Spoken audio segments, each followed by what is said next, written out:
Who killed George Wetling? Let's meet our chief of detectives on likely suspects, Ron Masak.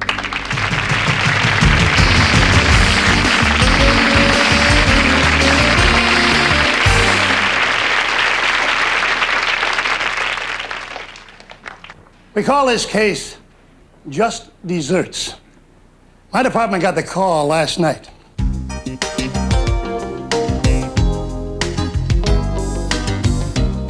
It was a busy night at Solano's, the hottest new Italian restaurant among the limo and expense account crowd. Restaurant critic George Wetling was returning to his wife Liz at the table where they'd argued earlier that evening. No one, especially renowned chef Giancarlo Scala, knew Wetling would show up that night. Wetling's review could make or break Giancarlo's new restaurant. They tell me these critics like Wetling keep their arrivals a secret, like it's the invasion of Normandy.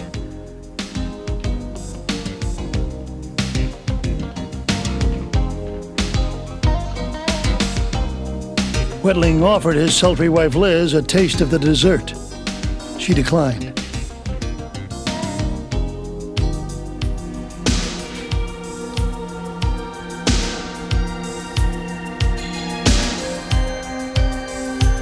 And reluctantly, Liz finally took a bite.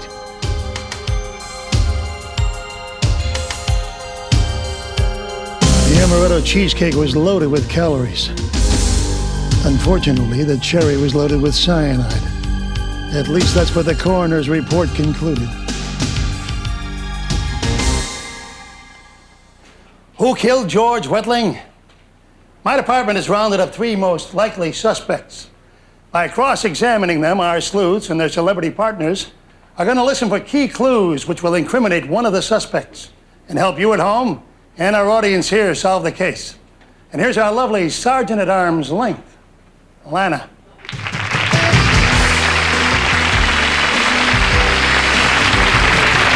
Let's meet today's crime solvers.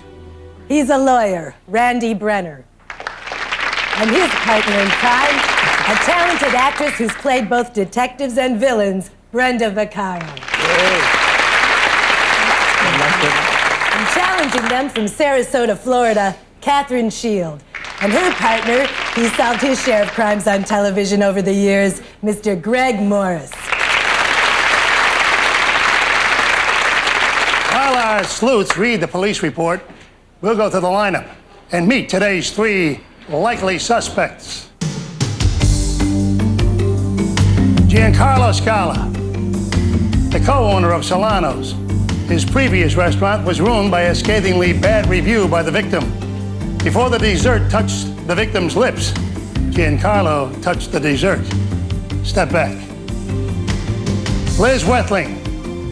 She had been heard arguing with her late husband the entire evening about their impending divorce and her affair with a Russian ballet dancer. Eddie Simon. He is the celebrated pastry chef and co-owner of the restaurant. He severed his partnership with Giancarlo an hour before the murder, just after preparing the evening's desserts. We'll unravel the mystery of who killed George Wetling in just a moment.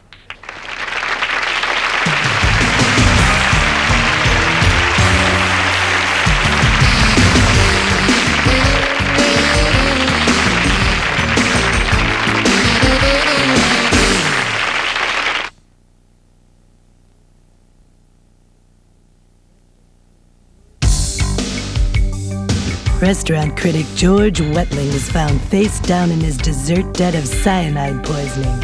Who did him in? Lana, please read the suspects their rights. You got it, Chief. There are 3 rounds of interrogation. After each of the first 2 rounds, each team will reveal their initial hunch of who killed George Wetling to you at home, keeping it a secret from the opposing team. After the final round, the teams will confer and make their final accusation known. If their final accusation is correct, they win a reward of $1,000. If they identified the right suspect as early as round 2, they win $2,000. And if they pick the guilty party right off the bat and stuck with their deduction to the end, they'll pocket $3,000. And I'll bet you thought I just kept her around because she takes great shorthand. All right, sleuths, you've studied the police report. We'll begin the motive round with Randy and Brenda Vaccaro. Liz, were you in love with your husband? I was very much in love with my husband, yes. As a matter of fact, I wanted to get back with him. Liz, were you faithful to your husband? I suppose I can't lie. If you've read any newspaper articles, you would know that I was involved in a highly publicized affair with a famous Russian ballet dancer. That doesn't matter. I loved my husband very, very much. Right. An affair is always a sign of true love. Go on, sleuths. Okay, yeah, I have a question for Giancarlo. The report states that you were reviewed by George Wetling before. What kind of effect did that have on your career? He trying to ruin me. He make me close my first restaurant because of his review. He say my cooking style is a passé. But that's all right. I come back. I open up a new restaurant with a brand new menu and a new partner. Let me stay with you for a minute. How did you react when the maitre d' told you that George Wetling suddenly showed up unannounced on the night that he was murdered? Well, I'm very surprised. George Wetling always come unannounced. He like to catch the kitchen surprise, eh? So I get upset. I get heartburn, and I yell at the kitchen staff. I'm very sorry about that. It's not a case of heartburn, Chef. It's a case of murder. Time to go to Catherine and Greg Morris. Yeah, I have a question for Eddie. Why were you unhappy in your partnership with Giancarlo? Well, he treated me like his maid, not an equal partner. But I'll tell you, when my little bakery became the toast of the town, Giancarlo came running to me because he needed money, and I was out.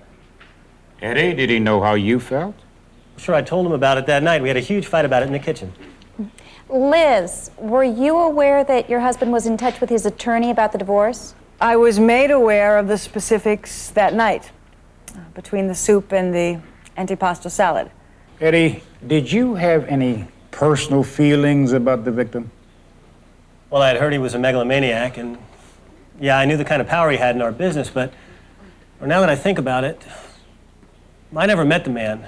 2 years ago, he gave my bakery a great review, so why should I kill him? If you don't mind, Eddie, we'll ask the questions. So that's it for the motive round.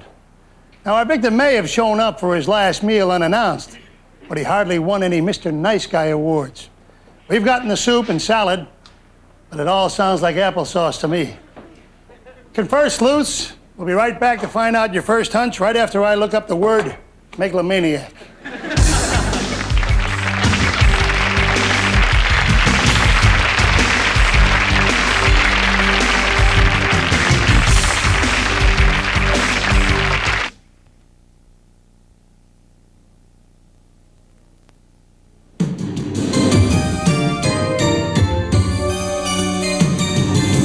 Who poisoned food critic George Wetling?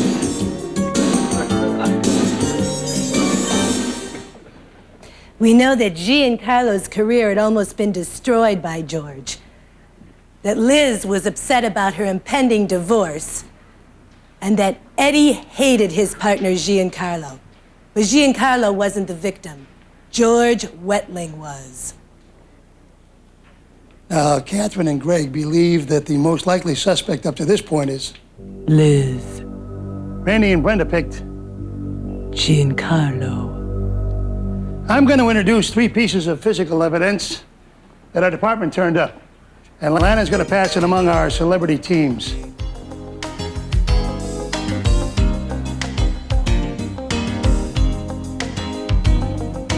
First, a hypodermic needle with traces of cyanide found in a garbage can located in the alley behind the restaurant. The scribbled handwritten notes of critic George Wetling describing the meal up to that point in very unfavorable terms.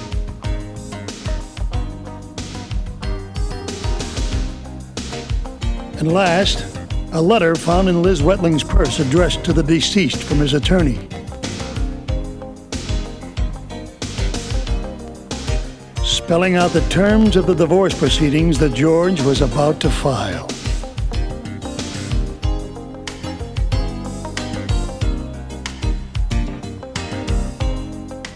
Well, now that you and the suspects have examined the physical evidence, let's begin this round with Catherine and Greg Morris. Giancarlo, when were you last in the baking area in the kitchen? The last time I was in the bakery was right after my fight with Eddie. Do not step back there after that. All right, Eddie. When was the last time you were in the baking area of the kitchen? Just after 6 o'clock, right after my argument with Giancarlo. Eddie, did you know that George Wetling had given Giancarlo a bad review previously? Of course I knew it. And everyone in the business knew it. And I'll tell you something else. The public knew it too, which is why Giancarlo's first restaurant closed. All right, Liz. Were you aware that George was giving the meal an unfavorable review? Of course. We always shared food and discussed it. My husband was not the most subtle. I think he said that the shrimp scampi should be buried at sea. Oh, he thought the anchovies were perhaps still living. It wasn't a favorable review. I tasted it. I didn't think it was that bad. We always shared each other's food. Only George ate the cherry, right? All right. Liz, were you at any time during the course of the evening in the kitchen of the restaurant? No, I'm not in the habit of going into the... when my husband died, yes, I ran to the kitchen to get help. So, everybody was in the kitchen except for Lana and me. Let's move on to Randy and Brenda. Liz, the attorney's letter right here, introduced as physical evidence, states that George was planning on keeping the beach house. When did you learn about this? I found out about that night, and I was upset because I didn't think it was fair. I had put a lot of time and effort into it. We had a little argument. I didn't want the divorce. Giancarlo, are you familiar with the use and effects of poisons? What? You saying my food is that bad? I am a chef. I do not know poison. Okay, Eddie, are you familiar with the use and effects of poisons? Well, I took chemistry in college. I think everybody knows that cyanide is deadly. Okay, and Liz, same question for you. Are you familiar with the effects of poisons? I'm not an expert. My father was a pharmacist. When I was a teenager, I used to help him fill prescriptions. Sleuth, so far we've got 2 suspects who knew something about poisons and 1 chef whose shrimp scampi was buried at sea. Let's keep digging. Giancarlo, when you served the dessert, did you see George's notes on the table? See, the notes were right on the table in front of me. I see them. Well, were you able to read them? I admit, I tried to read them, but I cannot. His handwriting was as small as his brain. Well, one thing's for sure. Whatever critic George Wetling ate that night sure didn't agree with him. Sleuth teams confer and lock in your deductions while we review the evidence.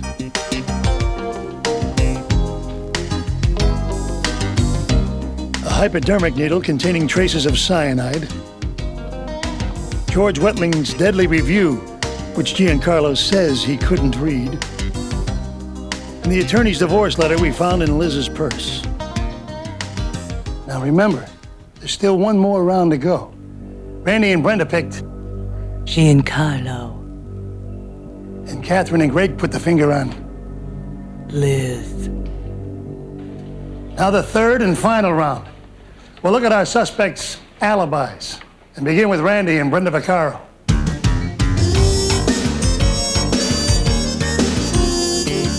Liz, was your husband at the table when the dessert arrived?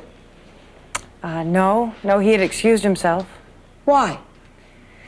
Well, that was shortly after our little argument. He went to the restroom just to cool himself down. Did you notice anything odd about the dessert?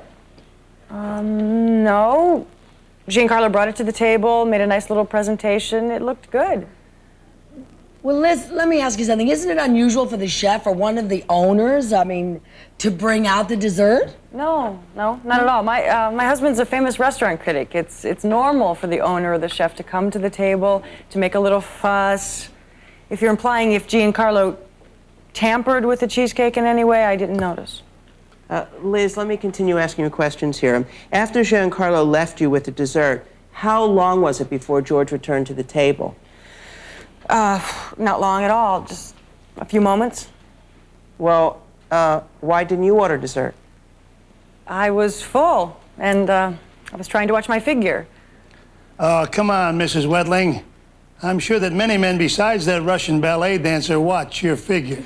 Now let's go on to Catherine and Greg. Okay, I'll start with a question for Giancarlo.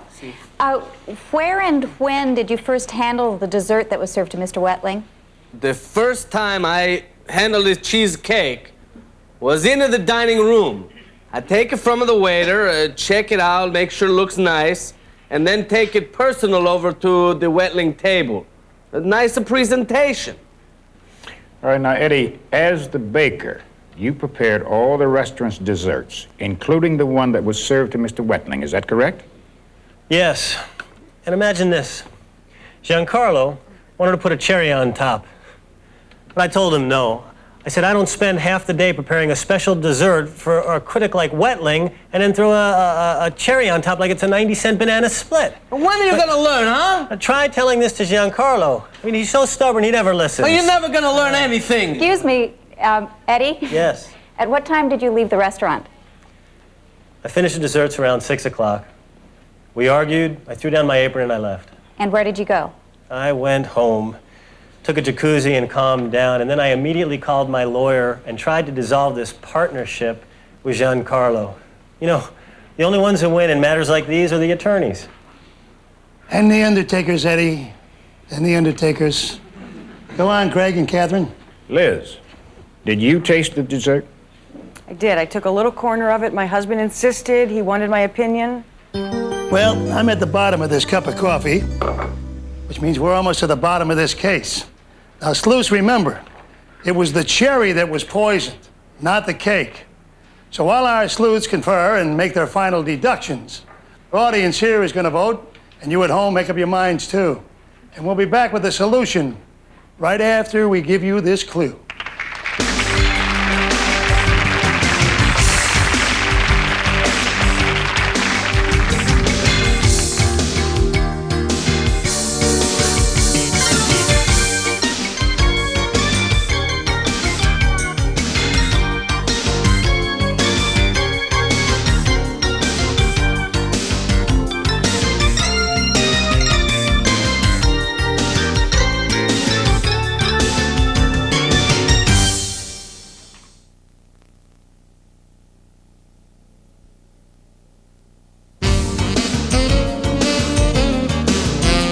Randy and Brenda, your final vote, please, round by round, and your reasons for it. Okay.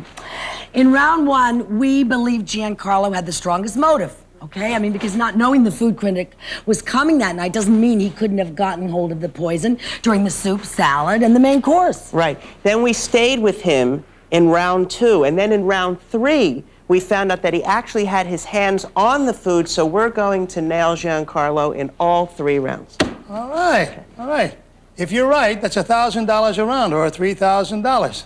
Now, Catherine and Greg, your conclusion round by round and the reasons, please. Well, in the first round, we thought it was Liz. I mean, she said that she loved her husband, but here she was having this affair with this Russian ballet dancer, and you can't have your cake and eat it too.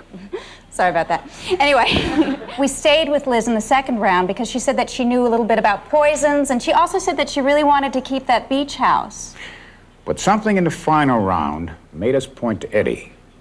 You see, he was bragging that he had prepared this special dessert that afternoon for the critic.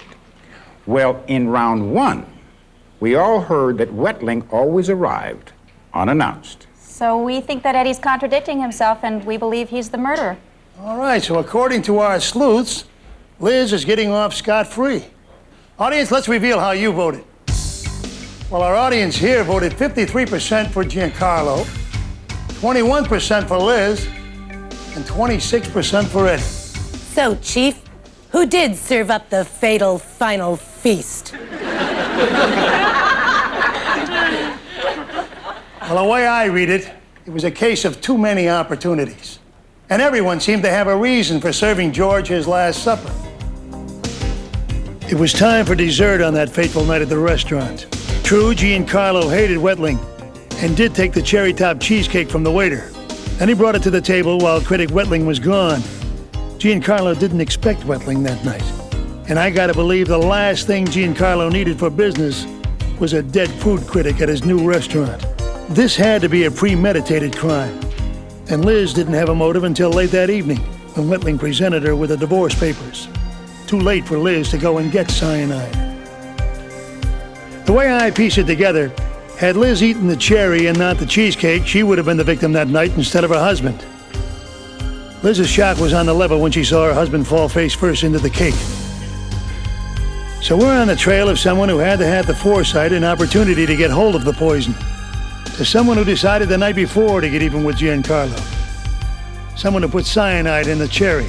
And that someone could only be Eddie Simon.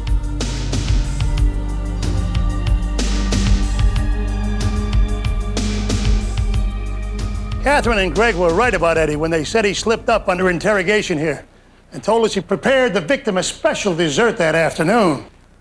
That's the contradiction. Eddie didn't know Wetling would be there that night. No one in the restaurant did. Wetling always showed up unannounced. So the poisoned cherry wasn't planned for the critic. The intended victim might have been Liz Wetling or anyone in the restaurant. It was poisoned to ruin Giancarlo, to destroy him. And that was Eddie's motive. Cuff him, Lana. Nice going, Chief. Another case closed. The only bright spot for Eddie, he gets to choose his last meal. Randy, too bad you went with Giancarlo and not the baker. We'd like to offer you hotel accommodations for an exciting mystery weekend. And Catherine, Greg helped you win $1,000 by picking Eddie in round 3, so congratulations. Now, Brenda and Greg will be back tomorrow with 2 more amateur sleuths. So please join us next time when we explore the fine art of grand theft on Portrait of a Thief on Likely Suspects. Later, Lana.